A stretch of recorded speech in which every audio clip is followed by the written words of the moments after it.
Nice to see. Good evening, and to everyone in person. Sorry, with my kids at home, I can't be there in person this evening, although I hope to be there in a couple of weeks. Cantor, Shifman, can you talk just to make sure everyone on Zoom can hear you?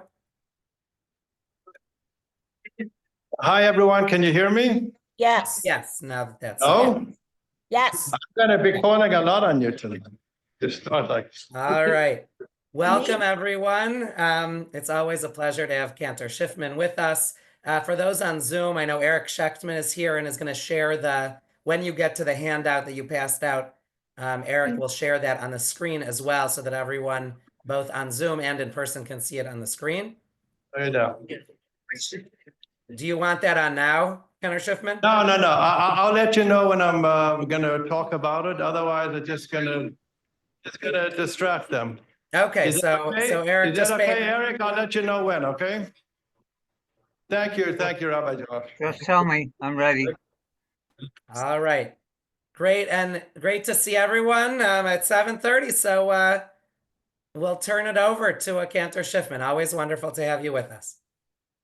Before we jump into tonight's class, I'm just going to have the sponsor of tonight's class, Kenny Cohen, say a couple words, and then I'll follow after him. Yeah.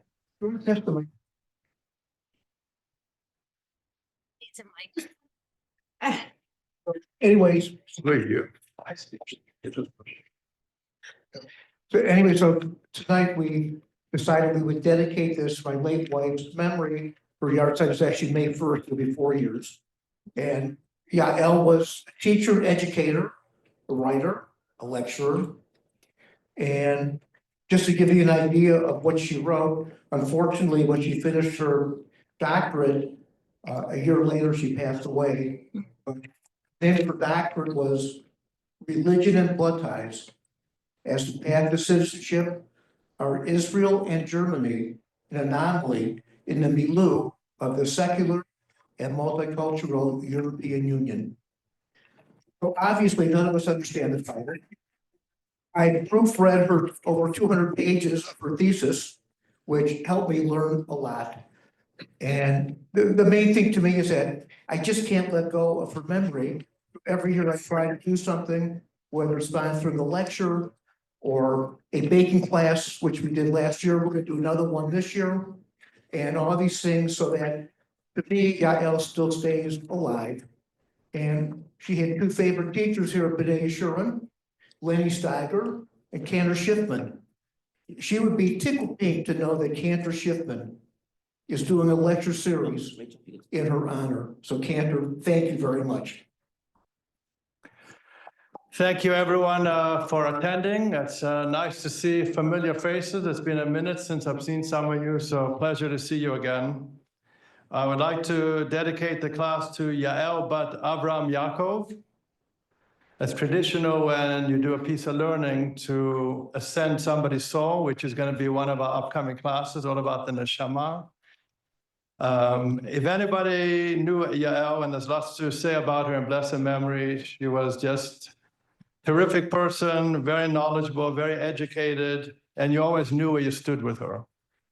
Just a very real and authentic person, and her neshama should have an idea. And thank you for sponsoring tonight, Kenny.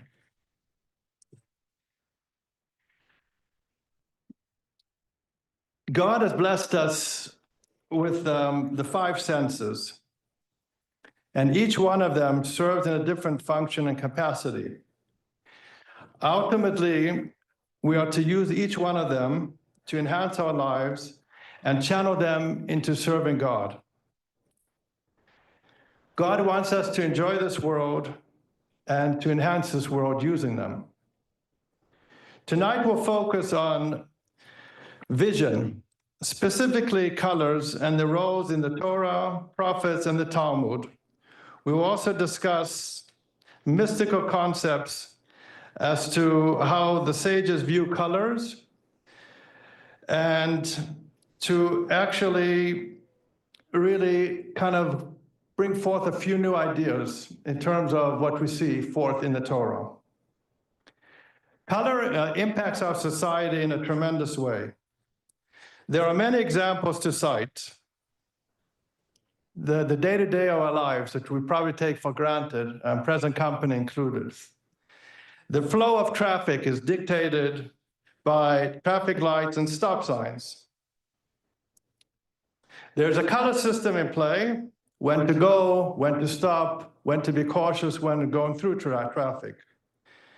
Emergency vehicles, fire trucks, police cars all have a unique color, and even the sirens, not just the sound, but have a specific color.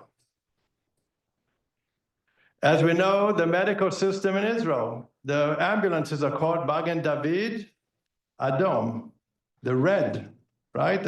Or in our secular society, the Red Cross. The fashion industry is not just driven by fashion, but also by color. Art is a world unto itself. The colors tell a story.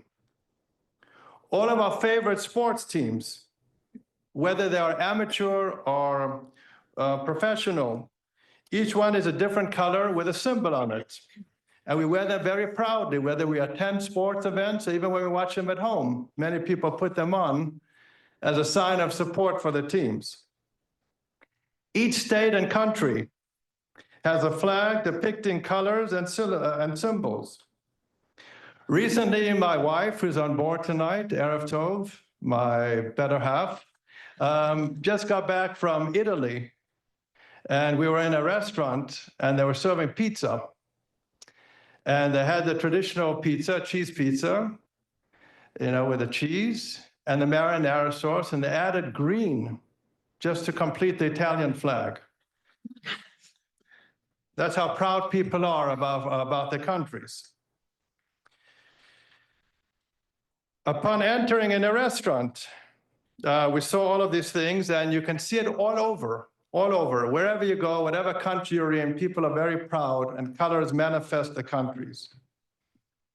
In the medical field, color plays a significant role also. I'm just going to cite a few examples. I know there's some doctors here, and I know there are probably better examples to cite. But for example, if somebody is diagnosed with cancer, they look at a healthy set of lungs, and you start to see, God forbid, spots in them, or in the exterior on the skin. Frostbite, when your digits start to turn a different color. Pink eye, and a myriad of many others. Using dyes when you run x-rays and MRIs. These are all different things that are used with colors, and these are based upon the wisdom that God gave each and every one of us, and we're using it in a significant way to enhance our society. Go and buy some technology nowadays, and you ask them, which I did, because I've got two younger girls. My twin girls have a newer model phone than I have, because they must have. And you ask, what is the difference between this year's iPhone and last year's? And one of the first things they'll tell you is the pixels. The pictures are so crystal-like with the new ones. I said, well, I'm really not a professional photographer. It's very nice, but then I sell you on a few of the other ideas, and you get a 4D television set and a high definition. It's all impacted in advertising and things of this nature where color is very prevalent in selling the product, bringing the pictures to life and seeing them in a very brilliant way. Witnessing the change of the leaves. We have the 4 seasons. People travel great distances who don't have that in their states that they're in. And we're very fortunate to have it in Ohio. And you go for a drive, and it's one of the most beautiful things to watch the leaves change.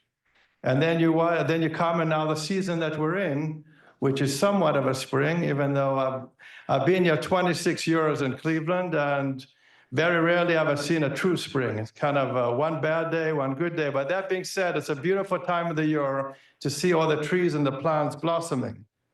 Another example would be landscaping and how much people put into the properties. And it's all about colors and into the culinary business and how colorful the salad is and the plates and interior decorating. We can go on and on with examples of how important color is and how it impacts us on a day-to-day basis.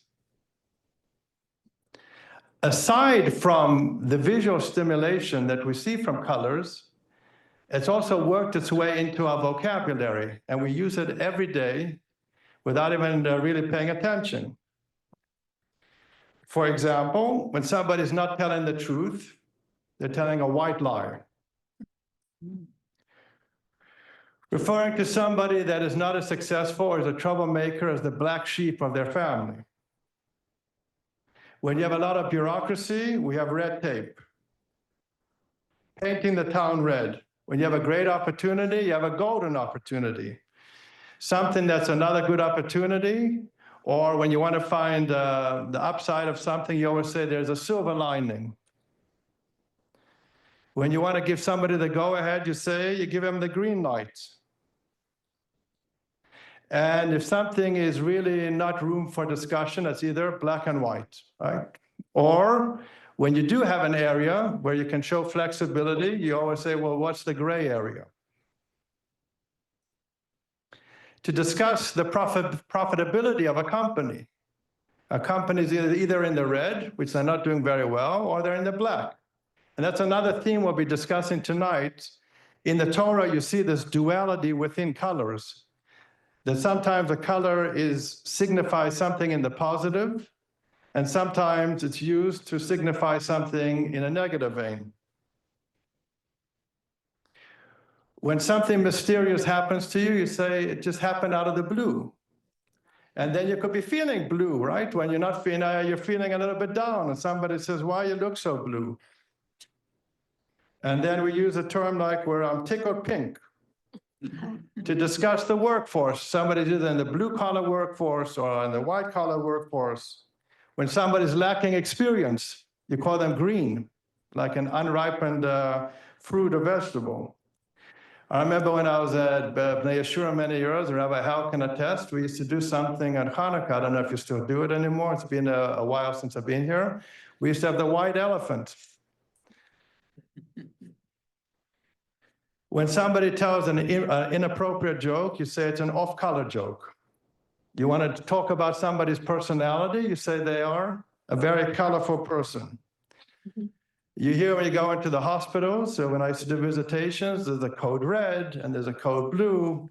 There's also different color codes for the safety of a country. You know, if you remember that they use different color codes.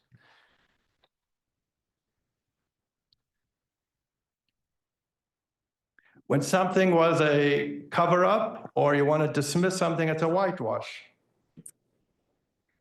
And last but not least, because I'm sure we can spend a lot more time, but you always say the grass is greener. These are just some thoughts, some ideas how much this weaves its way into our conversation, as well as visually where we see something, and at the same token, how we weave it within our conversation pieces. We'll start off, there's many examples to cite. So tonight we're going to start off right with the story of Noah. Now, Noah was 10 generations from Adam to Noah. In those 10 generations, the generations became very depraved to the point where they were committing 4 primary violations, which were murder, adultery, idolatry, and theft. And at that point, God said, it's time to do a do-over. And as you know the story, he told Noah to build an ark, which could have been built much faster. But God wanted to give people the opportunity to repent. And they would walk by the ark daily to see the process and laugh at him until God flooded the world. Once the world had been destroyed, besides Noah and his immediate family and all of the animals and plants that were saved, for a 2.0, if you will, for a redo. One of the first signs that God shows Noah that he'll never destroy the world in totality is the rainbow. So how many colors are in the rainbow? 7, very good. Good job. Are you looking at my notes? I'm joking. That was a good guess. All right, 7. 7 colors. By most traditional sources, there are 7. There are different shades, but we're talking about some of the primary colors. And these colors, as we know, to be shades of blue, red, yellow, greens, violet, orange, and indigo. Now, one of the, we'll see how much time I have left tonight, but there's a concept in Judaism and mystically speaking in Kabbalah called the Sephirot. The Sephirot are these 10 channels of energy that God placed into the world. And there's a hierarchy. So, for example, blue is something that is stands for loving kindness. Red is something which is might. And we'll use other examples of red a little bit later on. Yellow signifies beauty. Green is for the foundation. These are different mystical concepts. Violet is for victory. Orange is for acknowledgement. And the indigo is for kingdom. Now, the Zohar, which is a mystical book written by, some say Shifman Bar Yochai, some say others wrote it, but we'll give him the credit, only recognizes 3 primary colors in the rainbow, and it has to do strictly with the intellectual side. And he makes a point of separating from what your vision, what you see with your eyes, and what you need to be thinking in your mind. So he basically sticks with these 3 colors, which are white, red, and a combination of yellow-green. And that's more in an esoteric discussion for a different time. So the question is, how do we correlate that we have 7 in the traditional, and then we have 3 according to the Zohar? So it actually works out well because you have these 10 sephirot, these 10 emanations of energy, and if you add the 7 and the 3 together, we end up with 10. So we can find a medium where actually it works out very well. Now, in regards to the rainbow, as you know, just for discussion, the rainbow is shaped in a bow, and it's shaped towards heaven in a defensive position. And it's an indication for future that God will never destroy the world. And that is to say, sometimes people confuse that with flooding in specific regions. But we're talking about total destruction of the world. So we use this metaphor that the rainbow is shaped facing upwards towards heaven, and God won't shoot down the arrows, which would be a metaphor for the rainwaters, to destroy the world in totality. Some other tidbits while we're on the rainbow: if one is to see a rainbow, you're supposed to make a blessing. That is a standard formula. Blessed are you, Lord our God, the King of the universe. Ha'oseh ma'aseh bereshit, he who makes creation. Now, it's an interesting thing to note. The rabbis say you have to see the rainbow to make the blessing, but you're not allowed to stare at it. Because we believe that God's energy and light shines through the rainbow. And just like when Moses saw the burning bush, Moses turned his face away. So you're not supposed to stare at the rainbow once you've made your blessing, even though it's a beautiful sight. But it is a rainbow, once again, it is an idea where specifically there's some beautiful colors, and when given an opportunity, one should make a blessing whenever you can.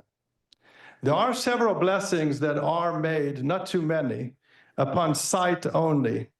So when you bless the moon once a month and you go outdoors, you'll make a blessing when you see the moon. Most blessings are used with the other senses. When you go to the Kotel and you haven't been there in 30 days, which most of us probably haven't, maybe somebody just got back, there's a blessing to make also, and there's several other blessings, but by far and large, we generally don't make blessings based on sight. It's in the minority. We're going to continue on in the story of Genesis, and we see some reference to color yet again, and that is upon the birth of Jacob and Esau. And we're told when Esau comes out, he had a ruddy complexion, but he was also red. He had a redness about him, and red is also significant in mysticism and mainstream Talmud of a color of judgment. And it's also, studies have shown, I can't tell you where they did the studies, I just did some at a brief glance, people's heart rate rises a little bit when they see something in red. I can't confirm one way or another, but it sends a message. Also, red is the color of blood. This is for Dr. Salen and Bob and anyone else who plays golf. And so it's no coincidence that one of the most famous golfers, you can argue who that is, but he always wore red on the last day of his round, which is Tiger Woods. It's a psychological message you're sending with the color. And it's no coincidence that he did that. I'm not saying he knew this text we're teaching, but there's some significance to that color. Now, fast forward when Esau and Jacob were 15 years old, Abraham passes away. Esau is out hunting, and the rabbis tell us in the Talmud that he committed 5 sins the day of Abraham's death. Jacob is making a lentil soup, and the lentils are round. And some point to this as a custom in the Shiva home, why we serve something round at the table. We don't do lentils, obviously we do an egg or something round to show how circular life is. Esau comes in from the field, is exhausted. We won't go into all of his activities, but he tells his brother, feed me. And Jacob was an opportunist, and he saw a good opportunity to engage in business. And he said to him, I'll feed you, but it's a quid pro quo. What are you going to give me in return? He said, well, what do you want? He said, I want your firstborn rights. Now, Esau was a man that lived for the day, and he didn't understand the value of what it meant to be a firstborn futuristically for future generations. And he agrees. The way he describes the dish that Jacob is serving, he says, Ten li min ha'adom hazeh, give me from this red dish. And we're also told, according to Midrashi commentaries, there's a bottle of wine, which is customary to serve also in Shiva homes. That's why you sometimes see wine or liquor to lift up people's spirits a bit, which also happen to be red. And the rabbis say, not such a flattering term, but he opened his mouth like a camel, and he guzzled the wine and the soup, and he lost his firstborn right, which is a point of contention later on between the two of them, even though they made a deal. They had a business agreement, and he sold his firstborn. Jumping ahead to Jacob, as we know, Jacob fathered the 12 tribes with 4 women, his 2 primary wives and their handmaids. And his favorite wife, Rachel, took a while till she gave him a child. But once she did, as you know the story, Joseph became his favorite child. The rabbis tell us that he taught Joseph primarily most of the Torah that he didn't teach the other sons, because within Joseph, he saw himself, but he also saw royalty within Joseph. Unfortunately, he makes a cardinal sin, as we all know about parenting, and he shows favoritism to Joseph outwardly. And he made him the very famous Technicolor coat, the Cantor Pasim. The only thing I could find in terms of the colors there were that some commentators suggest that within the colors it gave him some dominion over creation, the animals and people alike to find favor. There was some kind of mystical value within this Cantor Pasim. Interesting to note, it was not a short sleeve jacket, it was a long sleeve. What is the significance of being a long sleeve jacket? He wanted to show the brothers that his son was not going to roll up his sleeves. He's going to be long sleeve, his royalty. You go out and work the fields. And how do we know this? Because when the brothers finally kidnap him, who was not with them? The 10 brothers are out working the field and taking the sheep and herding them. And Jacob and Joseph is at home. Jacob sends him to go check on the welfare of his brothers. But he made this long sleeves shirt. Obviously, there's no action that doesn't have a reaction. And the brothers had had enough of Joseph because he tattletaled on them, and they felt that he was very divisive in their family structure. And they connive a plot to get rid of Joseph. As you know, there's much discussion, and they throw him in the pit. and ultimately they end up selling him to Egypt. But the very clothing, the very technicolor coat that Jacob makes for them is what they use to prove that Joseph is no longer around. And they dip it in blood, and they send it back to his father, their father, and they're asking him, do you recognize this? And obviously he extrapolates that something's happened to Joseph and is no longer alive. We're going to go a little bit forward into Exodus. And as we know, after the death of Joseph and his brothers, the Jews already had all moved down to Egypt. They settled in the area of Goshen, which was a very fertile area. But they began to populate well beyond the numbers of the Egyptians. And it became a major concern for the Egyptian population, and primarily Pharaoh and his hierarchy. And they figured out a way to enslave the Jews. And we just read about it not too long ago. I'm sure some of you are still recovering from all the matzah you ate. But as you know, that's a highlight of the Pesach Seder, Magid, the whole section which speaks about Egypt. Now, God wants Moses to be the representative and the leader. And Moses is stubborn, and he doesn't feel that he's worthy, and he was truly humble. We're told there was never anyone as humble as Moses. And one of the signs God gives to Moses, because Moses said, why are the people going to believe that I'm the savior for them through you? He tells him to take his hand and put it under his shirt on his chest. And he takes out his hand, and it's white. Then he tells him to take his hand again and put it back in his shirt, and it goes back to the color pink, the color of his skin. This will be a theme with Moshe later on, when we see later on, once the Jews are on the way and they've already escaped Egypt and the plagues have happened, and Moses' sister Miriam takes exception with the way Moses is living his lifestyle privately with his wife. In other words, he's separated from his wife to run the Jewish people, to be the CEO, if you will. And she starts to talk to Aaron about it, and she's stricken with leprosy, tsarat, which happens to also be white. Just as a side note, Moshe was so great that he put his ego aside, and we have the shortest prayer in Judaism for healing. El na rafana la, just please heal her. And she does, she's healed very quickly. We're told when the Jews built the Mishkan, they used the whole array, the tabernacle, when they were going through the desert, where the 10 Commandments were housed, and they brought sacrifices. There were a number of colors used in this process. Gold, to atone for the golden calf, the sin which they worshiped the calf.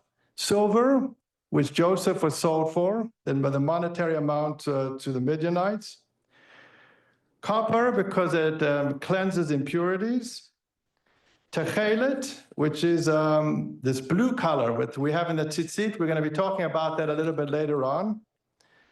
Crimson and red purple, white linen, ram skin dyed red, and multicolored skins. These were all used to build the tabernacle and decorate it. Now, Eric, are you on? Can you show that sheet to the people on the Zoom board? Or you have access? If you can do a Zoom share. We're looking at the sheet that has the different tribes and their colors. Thank you. The priest, you can have you should have a copy in front of you. You can look at it up there if you want. That's also, wow. Not exactly the example I was looking for, but we'll get there some point in time. Take a tour of the history of Bnei Yeshua and all the different sites. Well, there we go. Thank you, Eric. The priest wore a breastplate, the high priest, as part of his garb. And within the breastplate, there was a little piece of paper tucked underneath it. That sheet that he had was God's name. It's called the Shem HaMeforash. It's all the 72-letter names of God that you can make miracles happen. When the Jews needed a question answered, they would go to the high priest, and they would stand in front of this breastplate that's exhibit there on your sheet, and they would ask the question, depending if it was a yes or no answer, and there were letters on the breastplate. I'm just showing the tribes' names, but there were other letters on the breastplate, and they would light up. And that was God's answer to the question. So these are the names that were on the breastplate. These are 3 rows of 4 names of tribe, and I'm going to tell you what the tribes' names were, as you know them, but what the colors signified. And these were gemstones. These are specific stones that were on the breastplate. So they go in the chronological order of the birth of the tribes. So Reuben had a ruby red color, and this has to do with fertility. Now, if you know the story in Genesis, when he comes back from visiting one day in the field, he brings back these mandrakes. And Rachel, his aunt, wants them. And Jacob had an arrangement with his wives that he didn't interfere with what the sleeping arrangements were. They would take his bed and move it to different tents. So she exchanges with him the rights to have the fertility, the mandrakes, and instead of Rachel spending the night with her husband, now it goes to Leah. They did their own deal. So he's got this ruby to indicate that he was the one that found the mandrakes. Simeon or Shimon had a emerald green color, and this protected against immorality. We know that Shimon was and his tribe were guilty of this. Levi had a multicolored stone to increase Torah study and intelligence.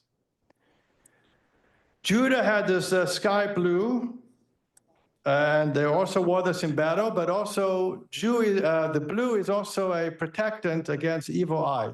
And we'll speak about that a little bit later on in the class. Yisachar also had some form of here it's showing it as a red, but some of the commentaries say it's a combination of a red and a blue. And that is for healing powers and keeping eyesight healthy. And I can't tell you, by the way, how this works. I'm just kind of giving it to you broad strokes. Zebulun had a white color, or like a silver-like, and he was involved in commerce and business. By the way, many of these stones and their color messaging were tied directly to the blessing Jacob gave on his deathbed to each one of the tribes. So it's based upon the words that he said to his children or some of their life experiences.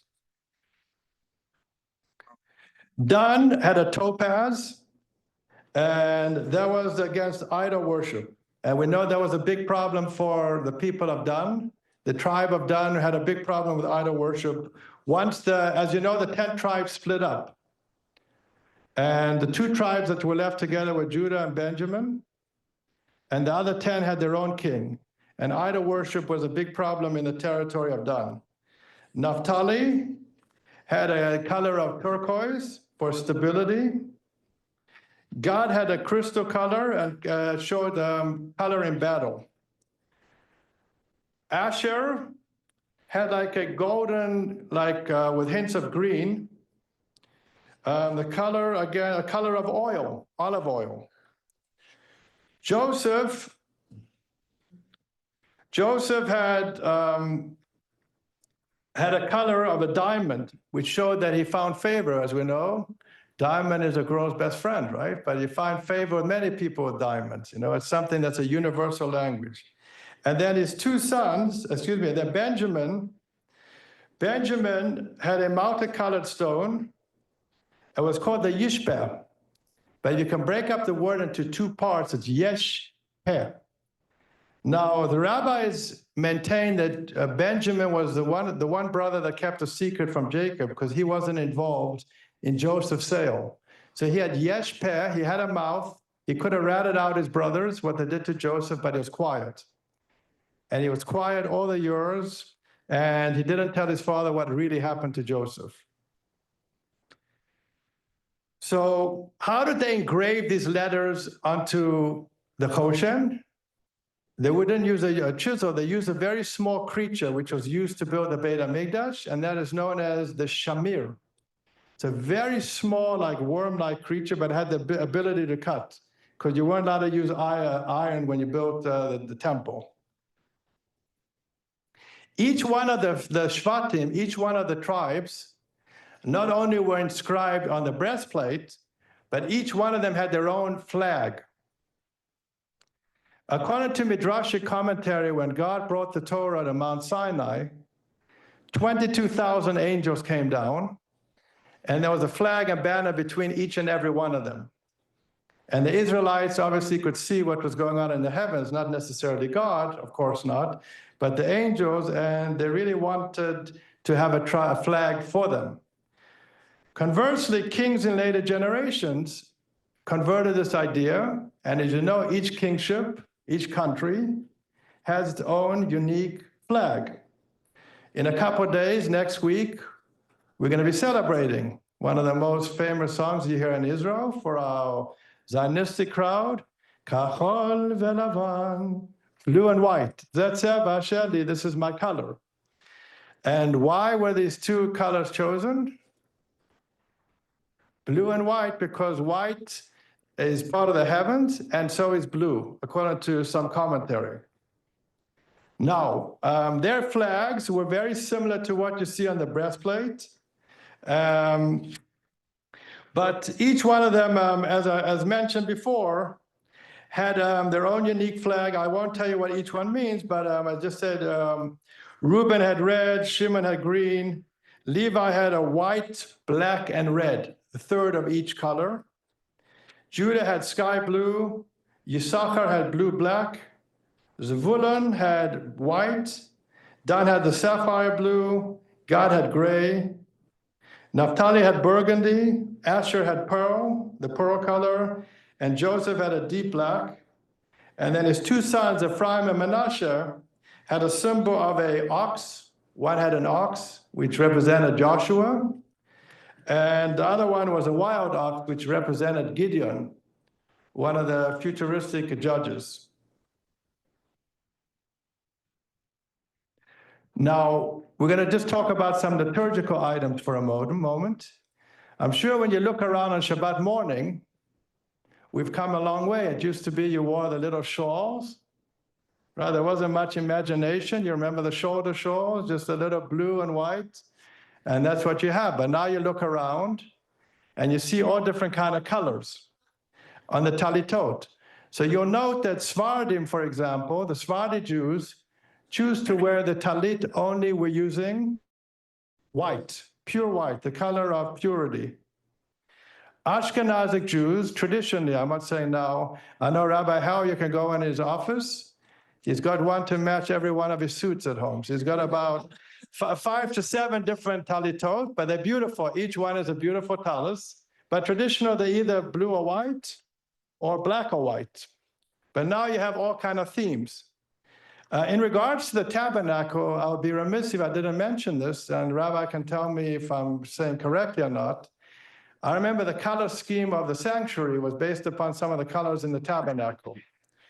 It wasn't just randomly because an interior decorator liked those colors to match. They used some of the colors that they actually used in the original tabernacle. Now, once you have a talit, you go to the third paragraph of the Shema, and I see a lot of daveners in here, some that actually lead and some participate, and I know you sing it every morning. And we commanded to use a blue thread for the primary thread. The one that's actually used is called the shamash to roll. That's called techelet. You're supposed to have a blue thread. And this blue thread, we're going to talk a little bit about it now. It's a dye from a snail, by most accounts, a mollusk. It was found in the Haifa, Tyre region in the Mediterranean. Tyre is not too far from the Lebanon. And what they do is they'll take the dye and incorporate it into the talit. Obviously, it was very expensive. So that is to say that if you didn't have this dye, it doesn't mean you didn't fulfill the mitzvah of tzitzit. Not everybody could afford it. And this mollusk, as it grew, the rabbis say in the Talmud, so did the shell. So that's why they think it was some kind of a mollusk or crustacean. It grew along with it. Tyre was historically known to produce black and purple dyes from the snail also. The purpose of this color, besides God telling us, is when you see the color blue, you're supposed to think of the ocean. And then you look at the ocean, you look above the sky. And then beyond the sky, you're supposed to think of God. So we know tzitzit is a protective. When you look at the fringes, it's supposed to be a protective against doing sins and always having God in mind. Another idea why we wear the kippah, right? We wear a kippah, which is also to know that something's hovering over us and we can't act in the way that we want to all the time. Blue is also the sign of royalty and a reminder that God refers to us as Mamlechet Kohanim. You are a kingdom of priests, and you have to carry yourself as such.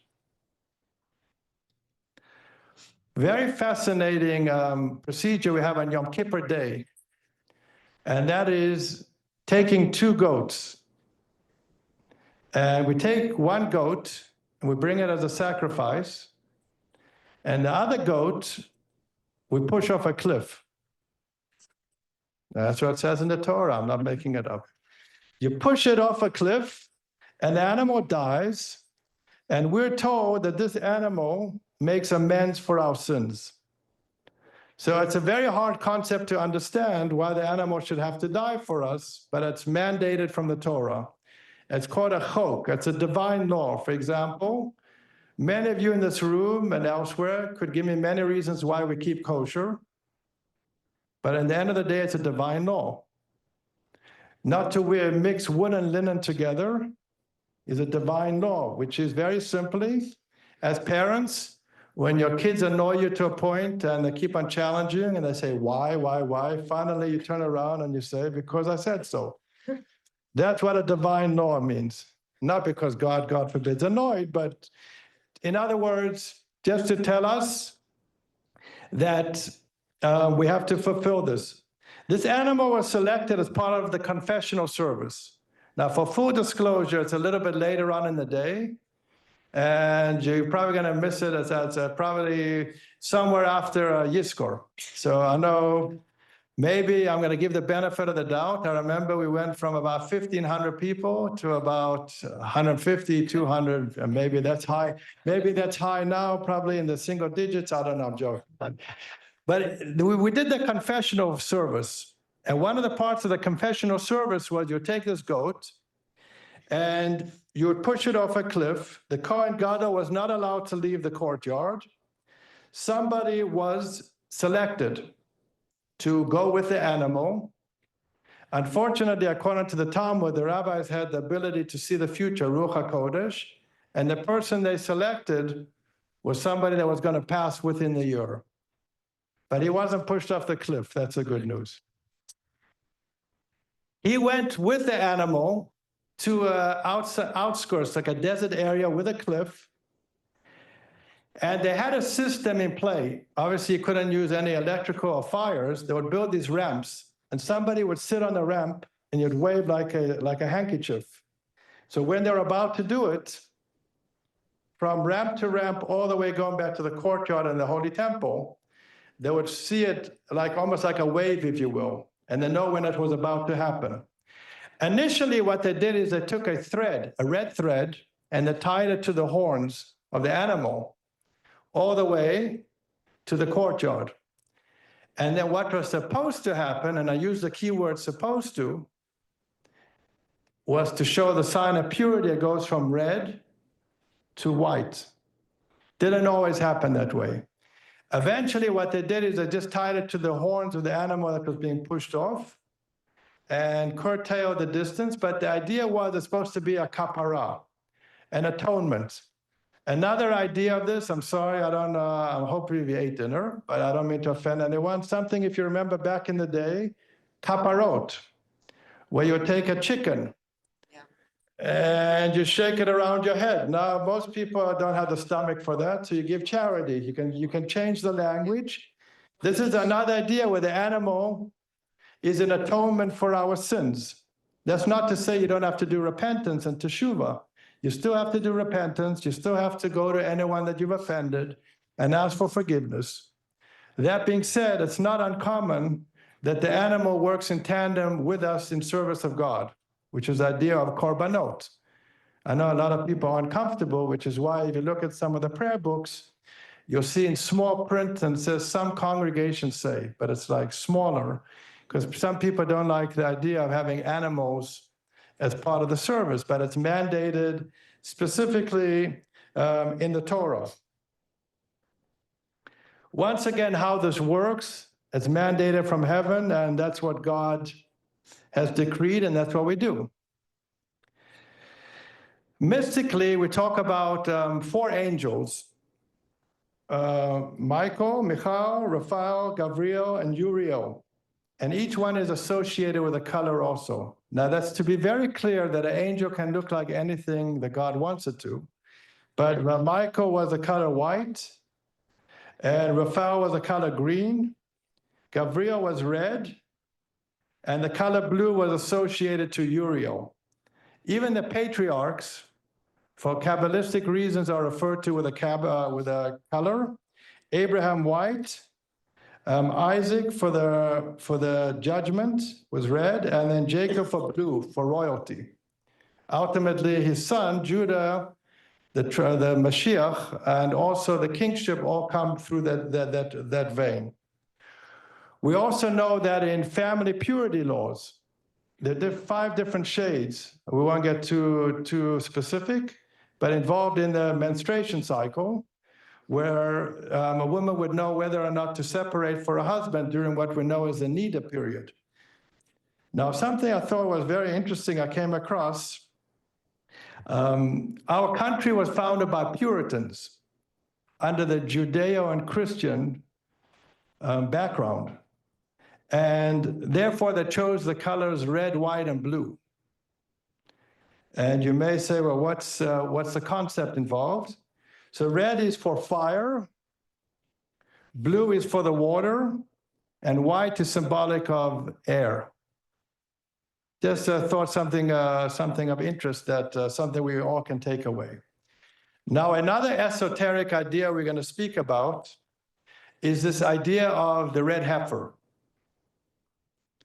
Right before Purim, the Shabbat before Purim leading up to Passover, we have 4 special Shabbatot. Each one has a theme. And Shabbos Para, which is about the red cow, the red heifer. I'll give you the broad strokes. I'll get into some of the nitty-gritty. You had to have a cow that was 100% red, minus 1 hair. The rabbis made an exception if 1 hair was a different color. 2 hairs already invalidated the cow. And they would take that cow and bring it as a sacrifice. And then somebody that came in contact with a dead body, they would take the sprinkling. Go ahead. Purify, yeah, that's right. They would get purified by the ashes. The Kohen himself became impure through the act, but all he had to do was go to the mikveh, to just dip in the mikveh, and it became pure again. He himself didn't have to have the ashes. Purification checking would take place on the 3rd and the 7th day. The cow had to be at least 3 years old and obviously of bearing age to ready to start have other cows. The animal itself was forbidden to wear a yoke or have worked in the fields. Now, there's a story in the Talmud that is told that the rabbis, it was very rare to find, and of course, wherever they could find it, they tried to jump on the opportunity. It so happened in the Talmud that they came across a red heifer, that was owned by a non-Jew. And he agreed to sell it to them for 400 gold coins, a lot of money. And they agreed on the price. They checked the animal just to make sure that it met all the specifications and nothing was wrong with it. And they said, we'll come the next day. In the interim, his neighbor said to him, you haven't done your homework. This is worth a lot more than that to them. You could jack up the price. So they came back and he said, I've changed my mind. I'm not selling it to you. He hardballed them. So they started what we call handling. I'll give you another 20, I'll give you another 50. So they finally agreed on another 100. So it went up to 500. In the meanwhile, they said, we recognize you won't give us the animal until we've given you the money. So we'll come back again tomorrow. He wanted to make fun of the Jews. And he said to his neighbors, check this out. I'm going to take this animal. I'm going to put a yoke on it. And I'm going to have it plow the fields. And then I'll sell it to them tomorrow and make a killing, a king's ransom. So the next day, the rabbis came with additional money. They checked the animal, and they had a way for checking for 2 specific hairs, and I can't tell you where on the back of its neck. And they could see that the hairs weren't upright. The hairs that looked like they had been pushed down. And it wasn't because he was grooming his animal for sale. This, I can't tell you how it works. I'm just telling you what the Talmud says. An animal that never wore a yoke before or plowed the field had very steady eyes. Once the animal starts plowing, it starts to blink a lot. That's a tell sign. So the animal was blinking a lot, and it also had its hair down, and they reneged on the purchase. The man went on a record of recognizing what a holy people they were, that God gave him this intelligence, and then he went and he hung himself. So that's just what the Talmud says. He lost the deal of a lifetime. There's another story told in terms of the red heifer. This is not as gruesome. That there was a man that wanted to agree to a price of sale. And the rabbis came to the house, and the man was sleeping. And he had a very good son. And the rabbi said, we need to talk to your father about the business sale. And we can't wake him up, he's sleeping. Well, tell him we'll pay even more than he wants. So it doesn't matter what you want to pay him, I'm not waking him up. And it turns out that once he did wake up, whatever price that they were in the vicinity of, he didn't use it as a marketing ploy, and he sold at the original price. And the rabbis go on to say that he was very blessed. I got to just watch the time here. Fascinating story in Joshua. The Jews already have moved on. Moses has passed. Joshua is a new leader. And they're about 3 days of travel. They were in the town of Shittim. 3 days of travel from entering into the land of Israel. And the first city that they would need to conquer was Jericho. Anyone ever been to Jericho? So it's the same old Jericho. They needed to conquer Jericho. Now, if you remember when Moses was around, the 12 tribes went on a mission. And only 2 of them came back with a positive report, and the others slandered, and they died and weren't allowed to come in. So Joshua came up with a different system this time. He only chose 2 spies, 1 spy from the original group, which was Caleb, and the other spy was Aaron's grandson, Pinchas. Pinchas, if you remember, was the one that stopped the immorality happening in the Pinchas. He has a portion named after him. He took a spear through people that were committing immorality in the public, and he stopped the plague. So the 2 of them go, and they were chosen because they were very righteous. And the difference between both stories is this time, only the 2 of them would report back to Joshua, not to the whole of Israel. The purpose of going to Jericho was to look at the fortification. They were to go to Jericho and to look at the strong points of the city and the weak points, where to make an egress, where could you attack. So they go under cover, if you will, and they go in as selling of pottery. They're pottery salesmen. They buy, they sell, they barter. When they come into the city, they had one of the most famous and most beautiful people in the world, the rabbis tell us. Her name was Rachav. She had one of the world's oldest professions. Okay, she was a prostitute. They decided by staying with her, they wouldn't raise any eyebrows. So they come, she had a brothel, she had other people working, but she obviously was working also. And her room in particular was built into the fortification of the city, into the wall. And she had a window there built into the wall. And they come into her brothel. And right away, people can see that they're not like the average crowd of people coming. But bear in mind, Israel was made up of very many nations at the time. We're also told at the outset that the rest of the kings in Israel knew that attack was coming. And they didn't have anyone to intervene for them. So a lot of the kings shared resources, and they had a lot of fortification around the city. Another reason why they went to the brothel is, people imbibe, they get a little bit loose with their tongues, and they would hear conversation going on. The word for pottery is cheresh, but cheresh in Hebrew can also mean to be deaf. So they made themselves to be like deaf, but really they're paying attention. Rachav, in her own right, was such a catch that all the nobility came to her. The princes, the kings. She was a very beautiful woman, and nobody looked at. That's the way society functioned back then, and even nowadays. You go around the world, it's legal in certain countries. She right away noticed within them that something was different, but some of the other people recognized also. There's different commentaries that there was a light shining because they were holy, but some could see their behavior was not consistent with the rest of the people there. They weren't eating with the food, they weren't imbibing, they weren't letting loose, if you will. And the word got out that the spies in the city. Right away, the king sent a group of messengers over to her residence in her brothel. And she goes and does something really interesting. She takes her life at risk and she hides them on her roof, on a rooftop, under flax.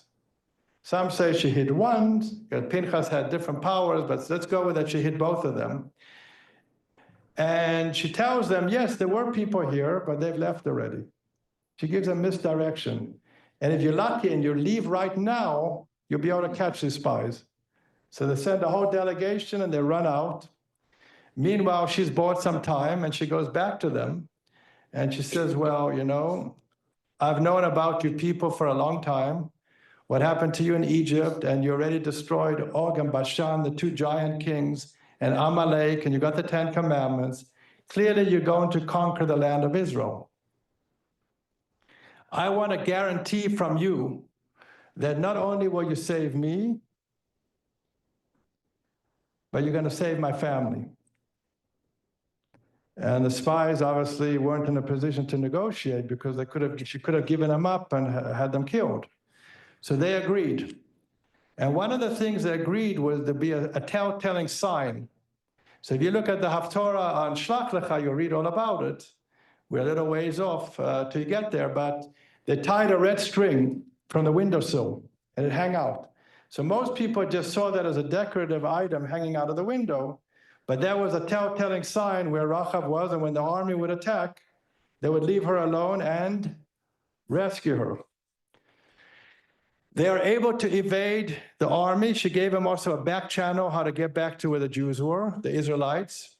They avoid the search group. They tell Joshua of the arrangement, and they agree. And they do conquer Jericho.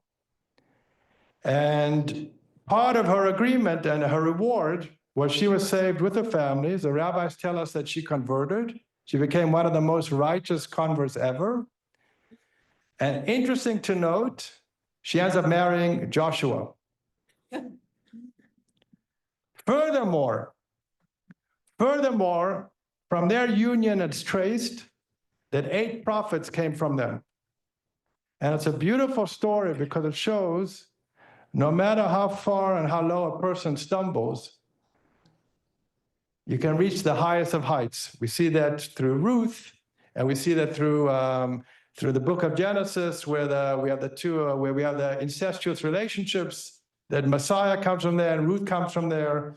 No matter how far a person falls down, look, she was able to marry the greatest man of the generation, Joshua, and have 8 prophets, including Jeremiah, who are attributed directly to that lineage. Another interesting thing to note, what do we make from flax? Linen. Linen, according to the rabbis, is a protectant against evil eye. And this is the reason, on Yom Kippur again, the high priest would go into the Holy of Holies, and people would have to pray for him because, there was a chance he could die. But he wore four levels of white linen as a protection against evil eye and harm. Who was he worried about harming him outside of God? The rabbis tell us in the Talmud the angels were jealous. They couldn't come that close to God to go into the Holy of Holies. So this was a protection against them, and therefore, with them wearing this, they were protected. Interesting to note, the Hebrew word for linen is shesh. But shesh can also mean, you can rearrange the letters to shesh, which is. So this is just commentary. The 7 planets usually God uses to empower them to have effects on nature, and plants also in particular, where linen comes from. The one planet of the 7 that was left out, that has no power over the linen and flax, is the planet Mars. So the sun is obviously orange-red, the moon we know is white, Mercury is green, Venus is white, Mars is red. As we've said again, it's a color of caution. The rabbis also tell us that the color red brings misery. Mars, the planet, God allows it to bring suffering into the world through. That's not to say the planet itself has power. God uses his vehicles, his creations, to manifest in certain ways that he would like it to manifest. So the planet of Mars had no ability to have any power over the linen, which is why the high priest uses it. So here's a couple of things. I'm almost done, but I'll give you a couple more minutes, so I can save for next time. Up to you. 5 minutes? Okay. Just in specific, some colors we're going to talk about real quick. Sorry? Okay. Okay. It's like when you used to do the Dvar Torah. Yeah. My Dvar, except I had to be like 2 schoolboys and put them in the corner, Nothing's changed since then. All right, so red is the color of justice. Mars is also the color of Esau. By the way, when Samuel came to elect a new king, and he came to bonus points, people that daven, what was David's father's name? King David. We say it every morning. No, Saul was the first king. Jesse. Jesse, very good. Very good. In Portuguese, it's called Yishai. And Hebrew also. That's the Hebrew background. Portuguese, okay. I haven't heard that one before, okay. So he came to Yishai to choose a new king. Saul was losing the kingship for a number of things he did wrong. And when he looked at David, he had like a red-like coloring also, and he was worried that he had like the traits of a murderer. But he knew that he'll be able to restrain himself and only use murder as directed by God. What happens to a person's face when they get embarrassed?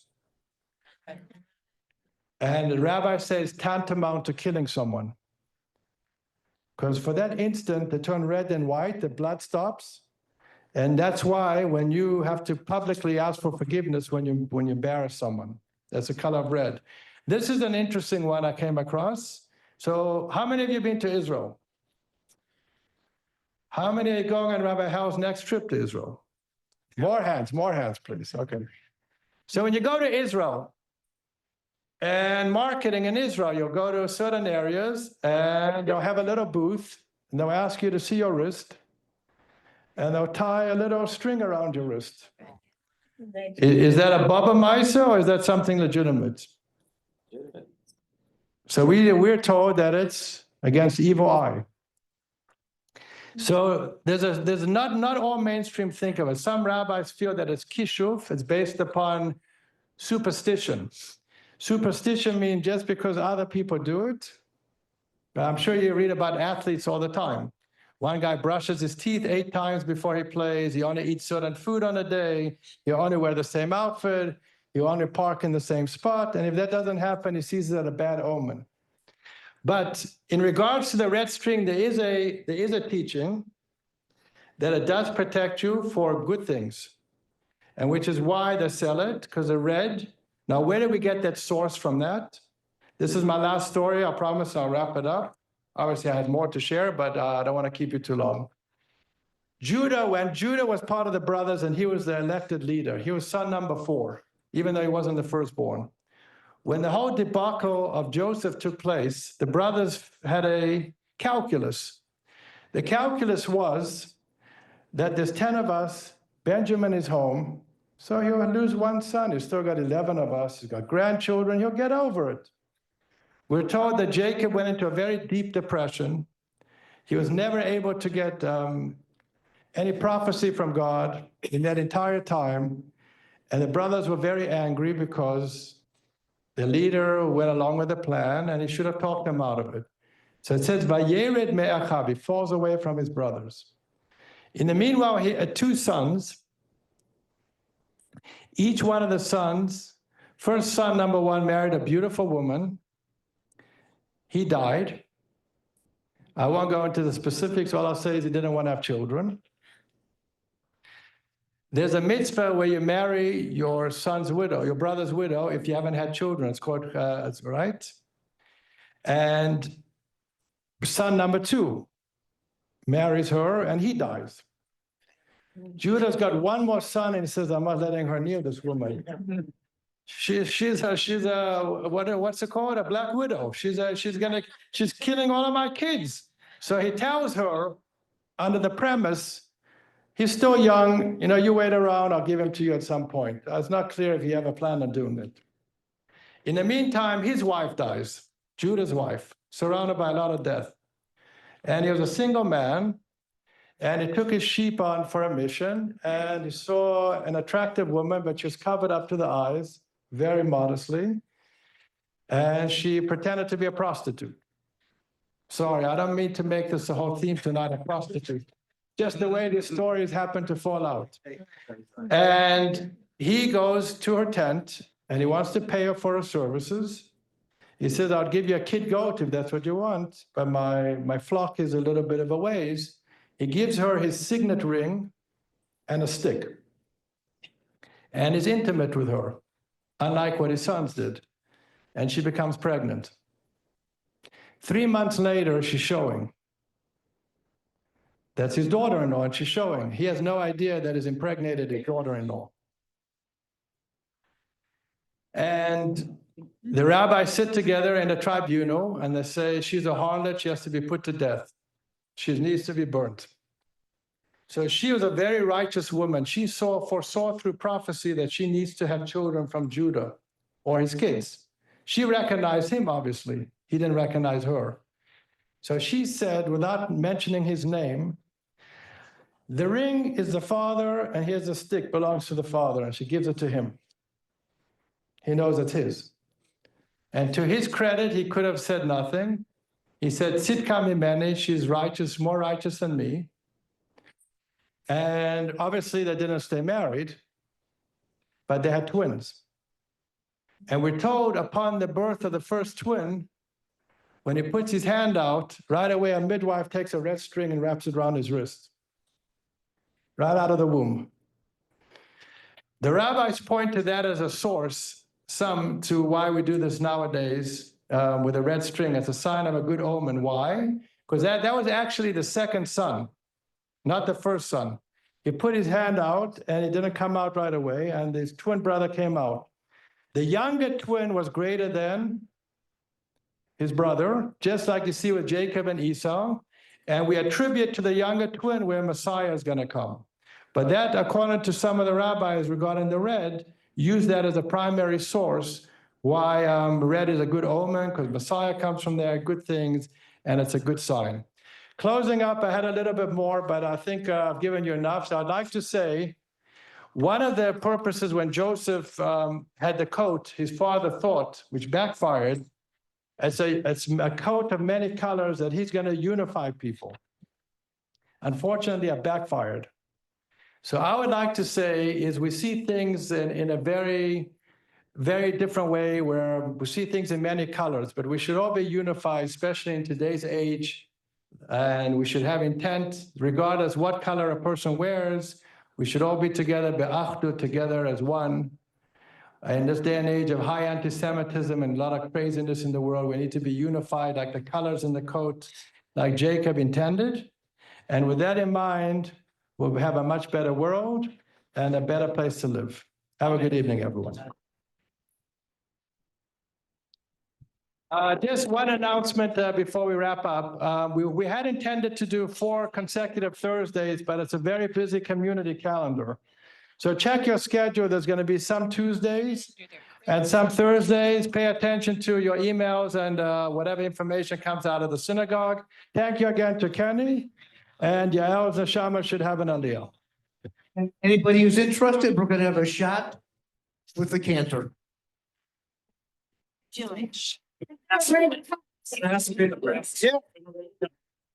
Red cup, I like it.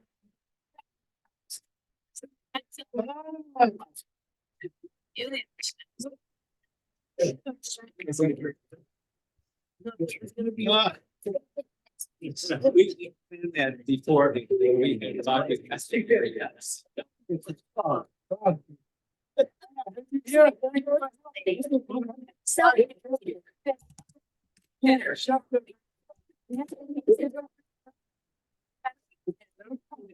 You look familiar. Hey, should hear from you. Yeah, out of box. Oh, thank you so much.